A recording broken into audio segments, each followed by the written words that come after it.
In a recent trial at the Northern Karelia District Court on Monday, proceedings began for a significant extortion case. 3 Finnish men are accused of attempting to extort €37 million from the lock conglomerate Assa Abloy. According to the indictment, one of the accused managed to devise a way to unlock locks without keys or leaving traces. These types of locks are manufactured in Finland and Germany and are used worldwide. One individual in the group contacted Assa Abloy and its subsidiaries in Finland and Germany, using the alias Magnus Nielsen, to demand a €37 million reward for his discovery and related security vulnerabilities. The third person assisted in writing messages and providing VPN services to secure communication. When the companies refused the demands, the 3 men filmed a demonstration of the lock opening process and uploaded it privately to YouTube, then sent the links to the companies with threats of public exposure if not paid. However, the companies did not comply and reported the incident to the Central Criminal Investigation Police (KRP). Prosecutors argue that this extortion has caused significant financial, reputational, and security damage to the companies and their customers, and they seek prison sentences ranging from 1.5 to 2 years for the defendants. However, it's unclear whether these sentences will be suspended or custodial.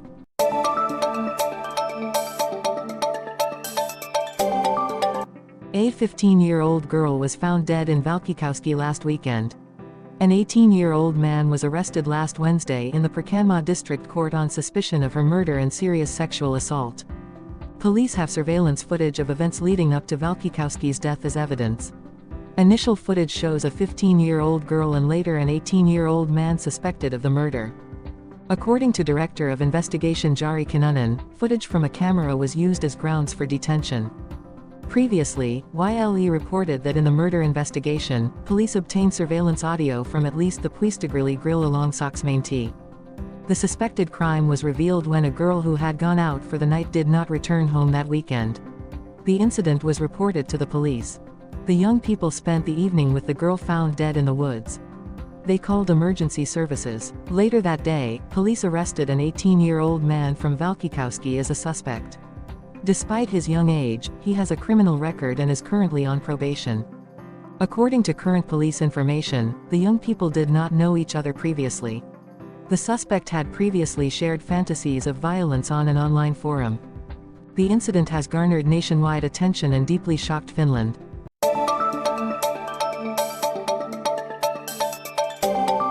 A year ago, the government decided to add 500 new police officers in Finland. Some of the new positions were created for a national cybercrime investigation agency. Cybersecurity concerns are becoming increasingly serious as online criminal activities such as fraud, money laundering, and drug trafficking rise. This new agency focuses on these types of crimes, established at the Finnish National Police Board in early May. With 15 staff members, the new unit will investigate large criminal networks and major losses. Our scope of operations is nationwide, said Chief of Police Mikko Mäselän. Despite difficulties in finding IT experts, many have come to this unit, and only one cybercrime investigation police position remains unfilled. While the government has committed to adding 500 new police officers in the parliamentary term, Finland still has the fewest police officers per capita in the EU. The primary goal of increasing police force this year is to enhance crime prevention.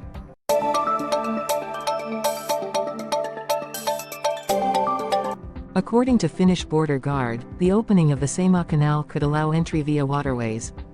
The decision to open the canal will first be discussed within the Finnish government, according to Seppo Kaikanen, head of the Saimaa Canal Committee. The decision will ultimately be made by representatives of Finland and Russia. While discussions have not yet begun, the decision could come soon. Kaikanen noted that the decision-making process usually does not take much time and is conducted via correspondence. Currently, all eastern border checkpoints are closed. In April, the Finnish government also closed border checkpoints on waterways for tourist vessels to prevent entry through these means. However, Kaikanen believes this will not hinder the opening of the Saimaa Canal as it relates to contract execution, unaffected by current restrictions. The Saimaa Canal, stretching 43 kilometers from Saimaa to the Gulf of Finland, is a crucial waterway of Finland, with nearly half of its area in Russia.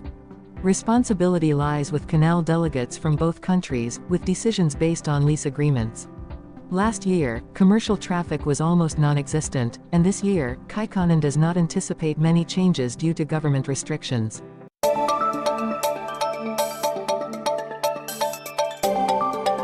Electronic authentication has become a daily habit for the people of Finland. The majority of citizens use banking authentication services to access online services. According to the Population and Digital Agency, 90% of authentications in the past year were done through banks, while only 8% used mobile authentication. Milka Hananen, Director of Digital Security Business at Elisa, notes that scam websites often target banking information more than mobile authentication. Using mobile authentication helps reduce the risk of falling into phishing scams. Inkari Jalanan, Director of Authentication Services at OP, asserts that using banking information is still safe if users know where they are logging in and accept the type of transaction. Banks also recommend using their mobile apps to ensure security. Petteri Ihalainen, an expert from the Cybersecurity Center, emphasizes that both methods carry risks if information falls into the wrong hands. He advises users to employ both authentication methods and regularly check their bank account balances. Users should be cautious of phishing messages, avoid clicking on suspicious links, and contact their bank or mobile service provider immediately if they suspect any issues.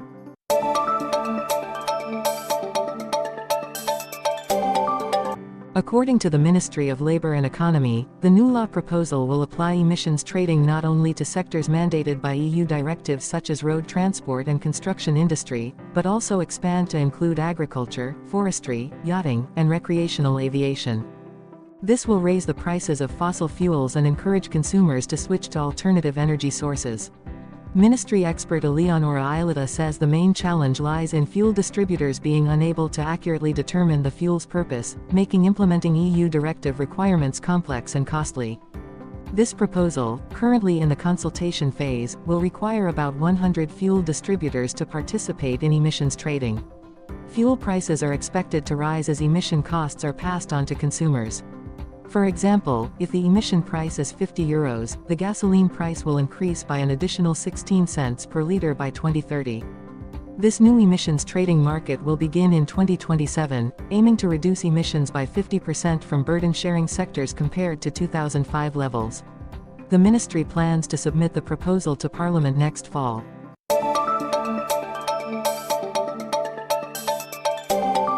The hot weather has led to a surge in calls to auto repair shops, as drivers call to schedule air conditioning system maintenance services. Repair costs can exceed €1,000. Business owner Vesa Rissanen of Vesveli Company in Kuopio has been receiving non-stop calls for the past few days. I receive 30 to 40 calls a day, and can't answer them all. Just 3 weeks ago, I only received 1 or 2 calls a day. The reason is the heatwave, causing drivers to bring their cars in for air conditioning maintenance or repairs. This sudden demand is evident on the appointment list of repair facilities. The hotter it gets, the busier we become. When the car starts to heat up, they want to cool it down immediately, says Rissanen.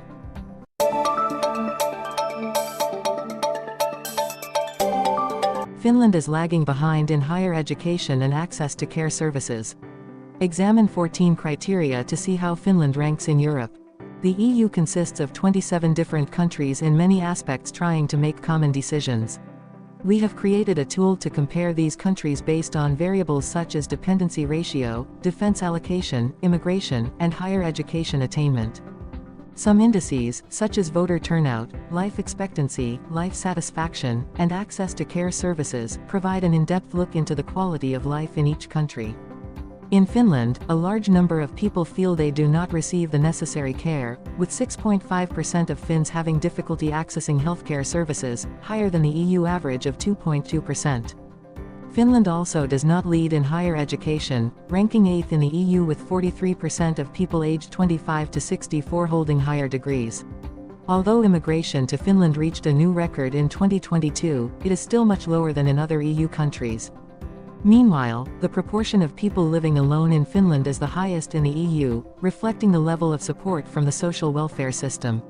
However, voter turnout in EU elections in Finland is low, especially among young people.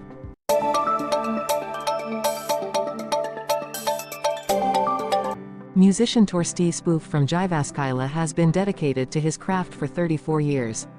However, recently, he has begun to worry about his future as artificial intelligence AI becomes increasingly powerful in the field of music. A month ago, Spoof discovered that AI could compose a song in just 2 minutes, something that musicians typically take 2 weeks to complete. This seriously made him consider a career change. Spoof shares that his music has been used by major television networks such as BBC, CNN, and Fox. But now, he sees AI starting to threaten the jobs of musicians. A survey by Tiesto last year showed that 80% of musicians are concerned about reduced income or unfair distribution due to AI. Many are also worried that AI will strip music of its uniqueness and creativity, turning it into a homogeneous mass without flavor. While Spoof's current job is still going strong with a packed schedule, he is uncertain about the future. Spoof realizes that consumers will decide whether they are willing to pay for music composed by human musicians or accept AI-generated music. To prepare for these changes, Spoof has decided to enroll in a program at a top university in the US this summer to study AI. He hopes that new knowledge about AI will help him adapt and find new opportunities in the future. Spoof notes that he is always ready to change and seek meaningful new jobs in life.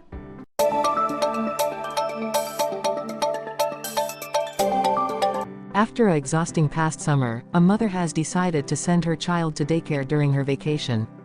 Vera Norman, a special education teacher and mother of 2, sent her 3-year-old son to daycare during the summer break because she found last summer too challenging to care for her children all day.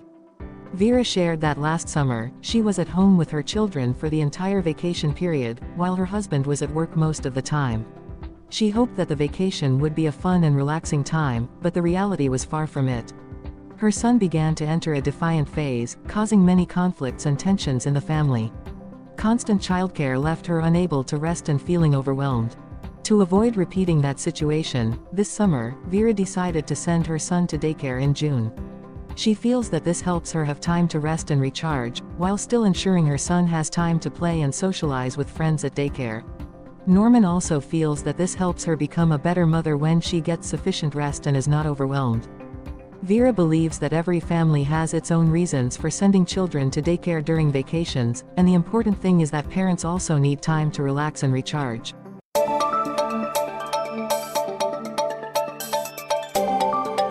Amidst the rising trend of remote work, Op Group has made 4 changes to attract employees back to the office. Offices have been adjusted to serve as meeting places and enjoy good food. In the Valila area of Op Group, the number of coffee spaces has been increased. Interior designer Irene Kuku pointed out how to make relaxation areas more comfortable. Through coffee machine consumption data, it can be seen that Finnish workers are spending more time in the office.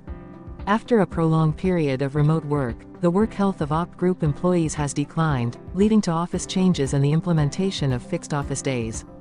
According to the Institute of Occupational Safety, work life has changed more in the pandemic than in the past 2 decades. At Op, changes include improving the quality of meals with 5 restaurants, creating attractive coffee spaces, and adding team workspaces. Specifically, technology and AV equipment are emphasized to avoid wasting employees' time. These efforts aim to create an attractive working environment, promote employee presence in the office, especially on Tuesdays, Wednesdays, and Thursdays, ensuring work efficiency and creativity.